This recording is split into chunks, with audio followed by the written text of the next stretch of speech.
श्रीमान योगी भाग 87 आपण ऐकता शिवभारत. मिर्झाराजे जयसिंगांची स्वराज्यावरती स्वारी. राजगडचे वातावरण तंग होतं.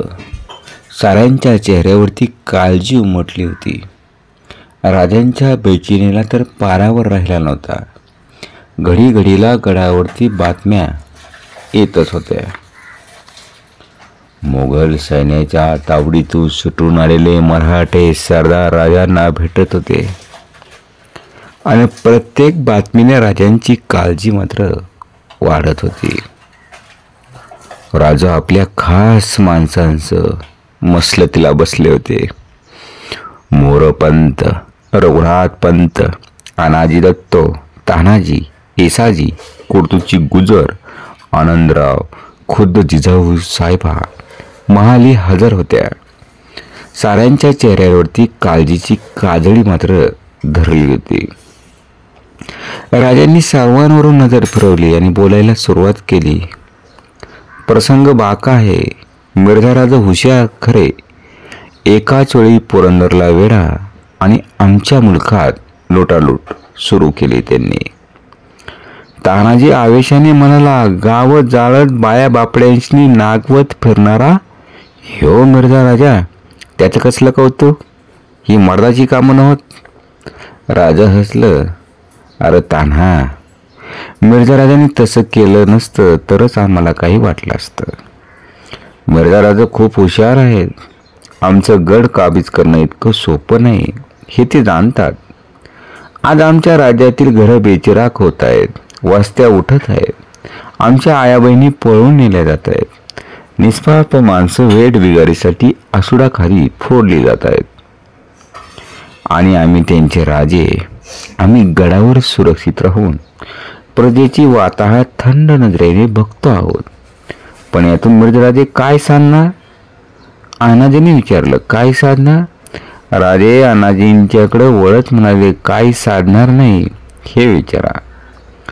राजांचं राजेपण प्रजेच्या निष्ठेवर टिकतं. प्रजेत असंतोष माजला की राज्य उलथून पडायला कितीचा वेळ लागणार? राजे गडावर सुरक्षित आहेत आणि आपलं तेवढं वाटोळं होत आहे हे जेव्हा प्रजेला जाणवेल तेव्हा त्यांची निष्ठा मात्र टिकणार नाही. आणि तसं घडलं तरी आम्ही प्रजेला दोष देणारच नाही. सारी फौज एकत्र करून मुकाबला केला तर कुर्तुजींनी सुचवलं. त्याचा विचार आम्ही केला, पण तसं करणं आत्मघात ठरेल. मिर्झा राजाने आपली फौज आमच्या मुलुकभर पसरून ठेवली आहे. आम्ही शिरलो तर चारी बाजूनी मोगली फौज गोळा व्हायला फारसा वेळ लागणारच नाही. रघुनाथ पंत म्हणे, महाराज स्पष्ट बोलतो, माफी असावी. अफजल मारला आणि शास्त्रखानात दगा केला, पण ते दोघे गैरहुशार मुस्लिम होते. होणारही नवाज केला. हे सर्व राजपुतात जाहीर आहे. ते दगा करू देणार नाहीत. मिर्झा राजांची सलाह करावा. आम्ही कुठे नाही म्हणतो. त्याच करता तुम्हाला मिर्झा राजांकडे खेपा घालाव्या लागल्या. पण मिर्झा राजे आमची शरणागती मागतात ना. त्यांनी चार बाजूने तणाव आवळीत आणले आहेत. आज्ञा आहे ती पुरंदरावर. पुरंदर सहज वर्षेवर भांडेल. येसाजीने निर्वाळा दिला. तेवढा वेळ मिळाला तरी विचार करायला भरपूर सवड मिळेल. हे श्रींचं राज्य, श्रीवरती आमचा भार. ते काय करतील ते खरं, पण आज या क्षणी आमची पुण्य कमी पडते असा भास होतोय. जिजाऊ साहेब शांत ऐकत होत्या. त्यांनी श्वास सोडून म्हणाल्या, पुण्याही कमी पडायला काय झालं? एवढा दानधर्म होतोय. इडापिडा टळाव्या, संकट जावीत म्हणूनच ग्रहणाच्या वेळी सुवर्णदान केलं ना. ते सारच का वाया? राजांच्या चेहऱ्यावरती स्मित झळकलं. मासाहेब, आम्ही फक्त सुवर्णदान केलं, पण मिर्झा राजांनी कोटी चंडी करून करोडो अशर्प्या खर्च करून बाहेर पडले. त्यांचं पुण्य केवढं? मिर्झा राजांचं मन वळवता यायचं नाही का? जिजाऊ साहेबा म्हणाले. कठीण आहे. मिर्झा राजा राजपूत आहेत. खाल्ल्या अन्नाला इमानी आहेत. मिर्झा राजा नुसते गड काबीज करीत सुटले असते तर त्याची आम्ही खंत बाळगली नसती. आमचे सारे गड घ्यायला त्यांना आयुष्य पुरलं नसतं. पण ते पडले पक्के राजकारण धुरंधर. सिंहाच्या तडाख्यातून सुटता येईल, पण मिर्झाराजांच्या विडक्यातून सुटणं महाकठीण. राजा, असली कजदिल भाषा तुमच्या तोंडी शोभत नाही, जिजाऊ साहेबा म्हणाल्या. राजस्थिरावले म्हणाले, मासाहेब, आम्ही निराशेनं बोलत नाही. खोट्या अहंकारापेक्षा सत्य पारखून घेणं श्रेयस्कर असतं. मिर्झाराजे आपल्या लाख फौजेच्या बळावर शेपारले नाहीत. औरंगजेबाने आपल्या अंगावरचा काबा उतरून मिर्झाराजांच्या खांद्यावर चढवला. हिऱ्यांचं पदक त्यांच्या शिरपेच्यात खवलं म्हणून ते दिपले नाहीत. मिर्झाराजा कोटीचंडीचं अनुष्ठान करून बाहेर पडले. ज्याच्या पाठीची श्रद्धा आणि अफाट बुद्धिबळ, तो जिथं हात घालेल तिथं त्याला यशच मिळेल. मग तुम्ही ठरवलं तरी काय? जिजाऊ साहेबांनी विचारलं. आम्ही काही ठरवलं नाही. चारू बाजूंना उठवलं जाणार रान आम्ही पाहत आहोत. अद्याप शत्रूचा निश्चित मोहरा आमच्या ध्यानी येत नाही. आजवर जिनं संकटातून पार केलं त्या जगदंबेवरती आमचा भरोसा. संकटाच्या वेळी श्रद्धा अस्थिर होणं योग्य नव्हे. राजमहालातही बैठक उठली. सारे चुपचाप निघून गेले. राजा एकटेच महालात बसून होते. जीव झुरत होता. काही सुचत नव्हतं. पावलांचा आवाज आला. राजाने नजर वर केली. कुडतूजी गुजर महालात येत होते. राजाने विचारलं, कुडतूजी परत का आलात? महाराज, मिर्झाराजे आपली माणसं फितवण्याचा प्रयत्न करीत आहेत. जावळीच्या छावणीत गडबड उडवल्याची बातमी आल्यानं नेताजी तिकडे तातडीने गेले. आम्हाला न भेटता? जी. पुरंदरचे आत्माजी आणि कहार कोली हे दोघे बंधू त्यांच्या 3000 स्वारांसह मिर्झाराजांनी फोडून आपल्या नोकरीत घेतल्याची बातमी आहे. त्या बातमीने राजे सुन्न झाले. दीर्घ निश्वास सोडून ते म्हणाले, मिर्झाराजांची कमाल आहे. पुण्याला येण्याआधीच आदिलशाही सरदार कुलबशाह, रामनगर, पेठ, चोथिया हे राजे त्यांनी फितवले. शिवप्पा नाईक, बसवपट्ट्यांचा नायक यांना आमच्या विरुद्ध उभं केलं. वलंदेज, फिरंगी यांना आमच्या गलबतांविरुद्ध मोहीम काढण्याचा सल्ला दिला. जावळीच्या चंद्ररावांचे वंशज हुडकून त्यांना त्यांच्या राजाचं आमिष दाखवलं. अफजल खानाच्या मुलाला बापाचा सूड घेण्यासाठी तयार केलं. आणि आता खुद्द आमची माणसं उठवायला सुरुवात झाली. मिर्झाराजे स्वस्त बसले तर स्वप्न देखील त्यापेक्षा देखणं असतं. तसं झालं तर कोणी सांगावं, राजकारणाचा रंग बदलेल. कुडतुजींनी पुढे होऊन एकदम राजांचं पाय शिवलं. राजांनी पाहिलं. कुडतुजींचे डोळे भरवून आले होते. हे काय करता कुडतुजी? उठा, तुम्ही आमचे दुय्यम सेनापती. आणि सेनापतींच्या डोळ्यात अश्रू शोभत नाहीत. महाराज, जगलो वाचलो तर परत मला पाय दिसतील, नाहीतर हा शेवटचा मुद्रा समजावा. मिर्झाराजांची चिंता करू नका. राजांचं अंक बसल्या जागी ताठरलं. ते म्हणाले, अरे कुडतुजी, काय विचार आहे? थांबा महाराज, कुडतुजी निश्चयानं म्हणालं. आजवर कधी असं वागलो नाही. मात्र क्षमा करा. यापुढे शब्द जरी मला सांगाल तरी आपल्याला आपल्या कुलदैवताची आणि भवानीची शपथ. काय केलं ते कुडतुजी? आणि राजाने बसल्या जागी डोळे मिटलं. जेव्हा राजाने डोळे उघडलं तेव्हा महालात कुडतुजी दिसत नव्हता. राजांचा सारा दिवस चिंतेत गेला. रात्री थकले भगले राजे आपल्या महालात आले. राज महालातल्या चांदीच्या देव्हाऱ्याजवळ गेले. देव्हाऱ्या स्फटिकाचं शिवलिंग समयांच्या ज्योतीत उजळलं होतं. त्यामागं जगदंबेची सुवर्णमूर्ती नजरेत भरत होती. राजांनी गुडघे टेकलं. बाळाचोलते तसेच नतमस्तक होते. राज सावकाश उठला आणि पलंगाकडे चालू लागलं. बराच वेळ राज जागे होते. अनेक वादळे मनात उठत होते. कूस बदलूनही मनातले वादळ मात्र शांत होत नव्हतं. केव्हा निद्रा लागलं राजांना कळलंच नाही. अचानक राजांना जाग आली. त्यांचं सारं अंग घामानं डवरलं होतं. सध्यातून वारा आत येत होता. खिडक्यांच्या फळ्या वाऱ्याने हेलकावे घेत होत्या. विजांचा प्रकाश महाल उजळीत होता आणि त्या क्षीण प्रकाशात रौप्य देवारा उजळून निघत होता. समयांच्या वातीत थरथरत होत्या. जगदंबेची सुवर्णमती दृश्य अदृश्याचा खेळ खेळत होती. राजे पलंगावर उठून बसलं. मेघगर्जनेने ते भानावरती आलं. राज सजात गेलं. बाहेर वादळानं थैमान मांडलं होतं. हवेत उकाडा होता. निसर्गात वादळ होतं, पण पावसाची मागमुसळी नव्हता. राजांनी वळून जगदंबेकडे पाहिलं आणि देवाऱ्याजवळ जाऊन त्यांनी देवी पुढं मस्तक टेकवलं. ढगांचा गडगडाट महालात घुमला. राज महालाबाहेर पडलं. सर्व जिजाऊ साहेबांच्या महालाकडे गेलं.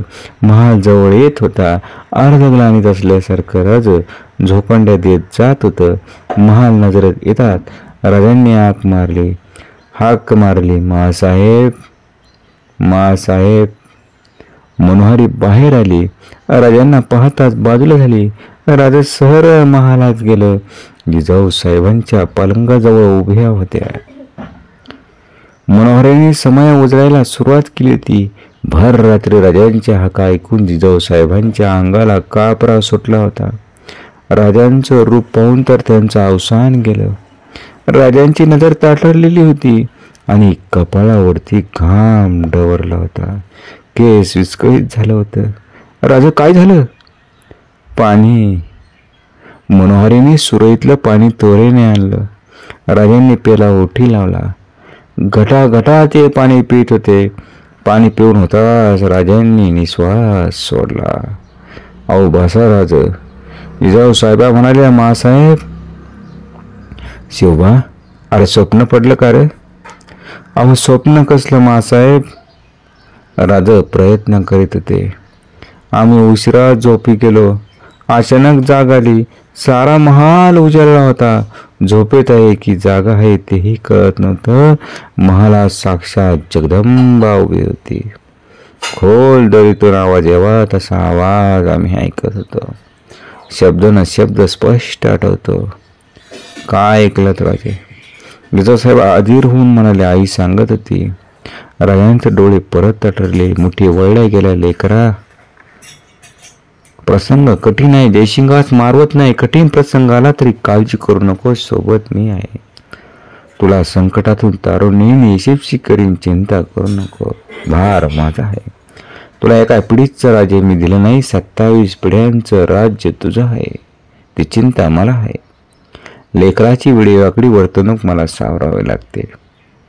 कोणाविषयी चिंता न करणे. राजांनी निश्वास सोडला. बस एवढंच आम्ही ऐकलं. आणि महालात कोणी नव्हतं. फक्त वादळ विजांचा कडकडाट होता. विजा, वादळ, राजाने जिजाऊ साहेबांच्याकडे पाहिलं. सगळीकडे समसूम होतं. ढगांचा आवाज नव्हता. महालाचे पडदे अगदी स्थिर होतं. राजे उद्गारले, मग आम्हाला झाला तो भास. जिजाऊ साहेबांच्या चेहऱ्यावर आनंद उसळत होता. त्या गैभरून म्हणाल्या, राज, भाग्यवान म्हणून तुम्हाला दृष्टांत झाला. ती पाठीराखी असता काळजी कसली करता? आईचा आशीर्वाद मिळाला. शांत चिंतानं झोपा. राजा भारावलेल्या मनाने आपल्या महाली आले. सर्वत्र शांतता होती. वाऱ्याचा लवलेशही नव्हता. राजा पलंगावर झोपले. मन हलकं झालं. डोळ्यात शांत झोप मात्र उतरत होती. अशा प्रकारे आपण ऐकत आहात शिवभारत. कुर्तोची गुजरांनी मात्र खेळातील सर्वात मोठी जोखीम मात्र पत्करली आणि मिर्झाच्या जयसिंगाच्या डेऱ्याकडे मात्र ते धावले.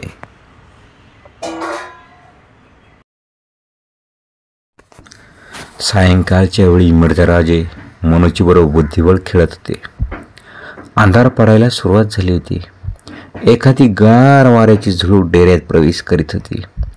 मिर्झाराजांनी चाल केली होती. मनोची साहेब विचार करीत होता.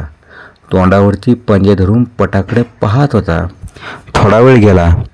मनोचे खांदे उडवले आणि तो म्हणाला, राजा साहब, आपकी जीत हम हार गए.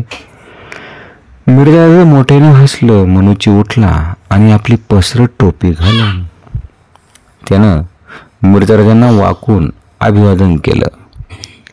आणि मनोची गेला. मिर्झा राजा उठलं आणि डेऱ्याबाहेर येऊन ते उभं राहिलं. तळावरती पलवते पेटत होते.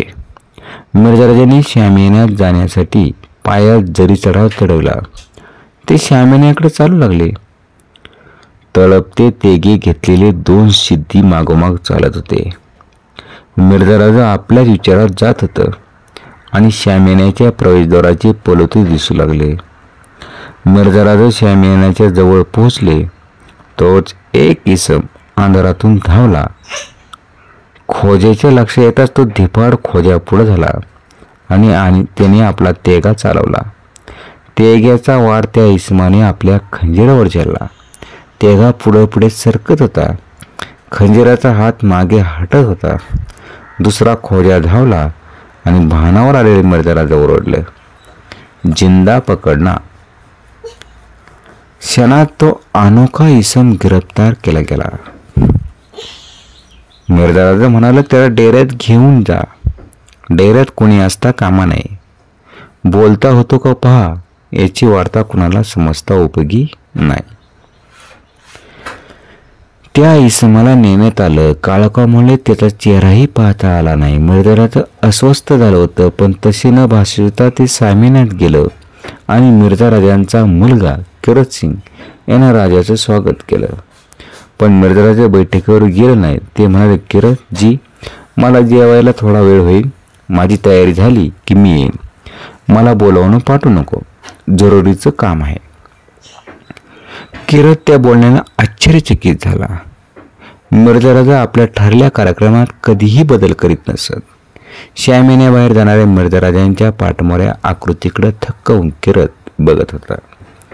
मिर्झा राजा डेऱ्यात आलं. डेरा मोकळा होता. दोघं सिद्धी गिरफ्तार केलेल्या खुन्याला धरून उभं होतं. खुन्याच्या मुसक्या आवळल्या गेल्या आणि मिर्झा राजा बैठकीवर बसलं. आपल्या हातानं तिवईवरील सुरईतील मध्य सुवर्ण पेल्यात ओतून घेऊन ते त्या खुन्याकडे पाहत होतं. मिर्झा राजांनी त्याच्या मुसक्या सोडण्यास सांगितलं. त्याचा चेहरा मोकळा होताच मिर्झा राजा आश्चर्यचकित झालं. मिर्झा राजा म्हणाला, अरे कोण रे तू? शिवाजीच्या वकिलावर तू चाला होतास ना? कुर्तुजी काही बोललो नाही. मिर्झा राजांनी रक्षकांना बाहेर जाण्याची आज्ञा केली. कुर्तुजी त्या वर्तनानं अस्वस्थ झालं. मिर्झा राजा म्हणाला, भिवू नको, तुला काहीच होणार नाही. माझ्या हत्या करून काय साधणार होतं? कुर्तुजीने ओठावरून जीभ फिरवली. त्यांना धीर आला होता. ते म्हणाले, साहेब, चाकरी समजून आलो होतो, पण आपलं दैव बलवत्तर, ईश्वर तुमच्या पाठीशी आहे, म्हणूनच वाचलात. मिर्झा राजा हसलं. ते आम्हालाही माहीत आहे. तो आशीर्वाद आमच्या पाठीशी नसता तर आम्ही शिवाजीराजांच्यावर विजय मिळवला नसता. हा विजय अजून फार दूर आहे. चुकीचा आहे विजय आमच्या मुठीत आहे. नाहीतर राजांच्या पदरची त्यांच्यावर वेळ प्रेम करणारी तुमच्यासारखी माणसं असं वागली नसती. मिर्झा राजाला खरंच चेटू प्रसन्न आहे का? असा विचार कुर्तुजींच्या मनाला स्पर्श करून गेला. विस्फारित नेत्रांनी ते मिर्झा राजांकडे पाहत होतं. मिर्झा राजा दिलखुलास हसलं. आम्ही हे कसं जाणलं याचं आश्चर्य वाटतं ना? शिवाजीजवळ राहून अजून त्याला ओळखलं नाही. शिवाजीनं टाकलेली झेप कधी चुकत नाही. आमची हत्याच करायची असती तर असा कच्चा डाव शिवाजीनं टाकला नसता. अफजल, शास्ताखान आठव, पण आम्ही तुझ्यावरती खुश आहोत. आमची इच्छा आहे की तू आमच्या पदरी यावं. मागशील तो मान तुला मी देईन.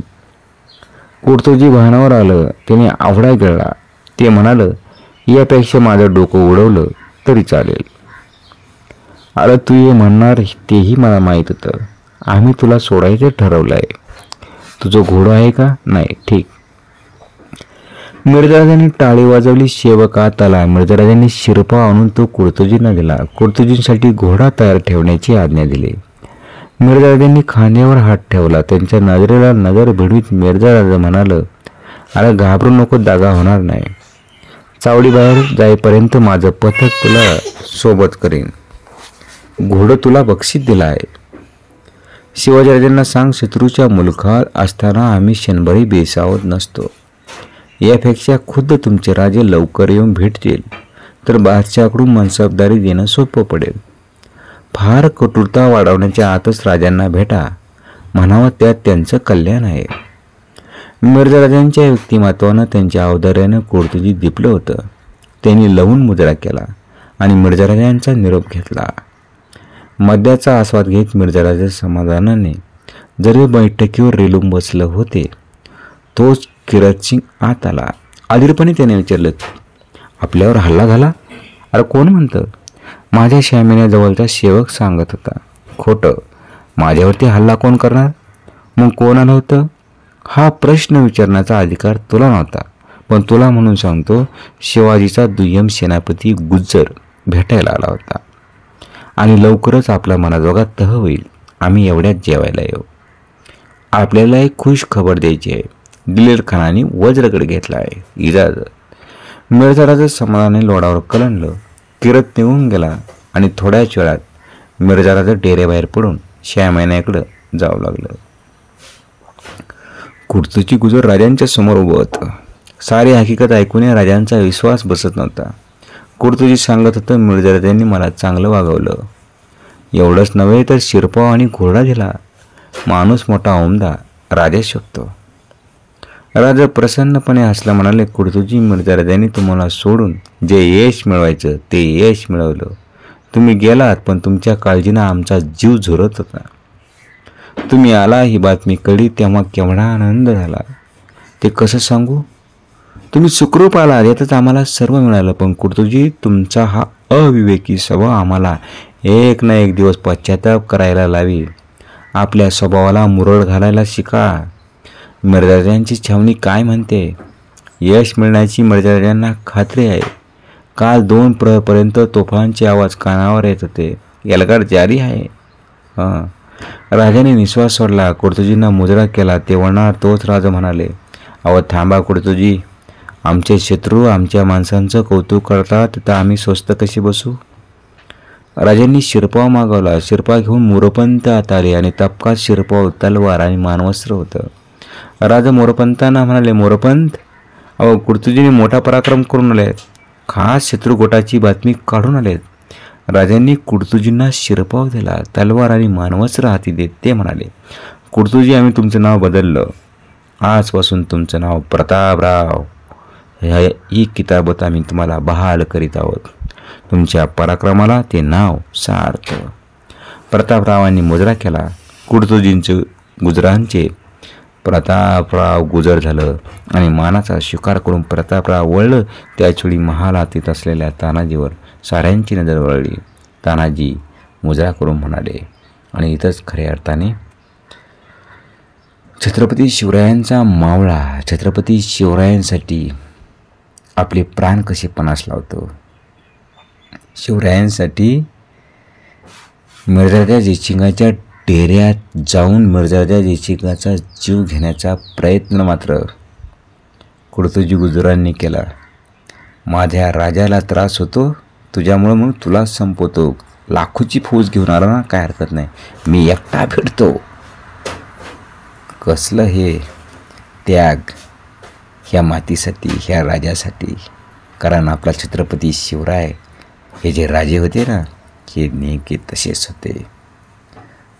सर्व आयुष्य ह्या रयतेसाठी, ह्या स्वराज्यासाठी झोकून दिलं ना राजे तुम्ही, तर आम्ही देखील तुमच्या चरणी आमचं मस्तक मात्र ठेवतो. ज्या वेळेस वेळ येईल त्या वेळेस मात्र हे शत्रूच्या गोटात जाईन आणि शत्रू विरुद्ध प्राणपणाने मात्र लढेल, फक्त आणि फक्त या स्वराज्यासाठी. अशी होती निष्ठा मावळ्यांची. परंतु राजे देखील तसेच होते. जय भवानी, जय शिवराय.